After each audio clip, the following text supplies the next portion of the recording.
હું પ્રતિજ્ઞા લઉં છું કે એક તંદુરસ્ત, શક્તિશાળી, પ્રગતિશીલ અને આદર્શ રાષ્ટ્રના નિર્માણ માટે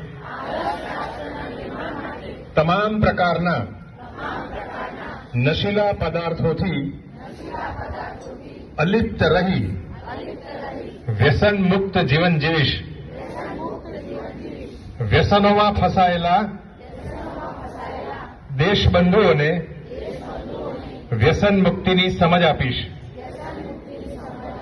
ભવિષ્યની ઉજ્જવળ કારકિર્દીના રસ્તાઓનું માર્ગદર્શન કરીશ અને ગુજરાત સરકારની સંપૂર્ણ નશાબંધી નીતિને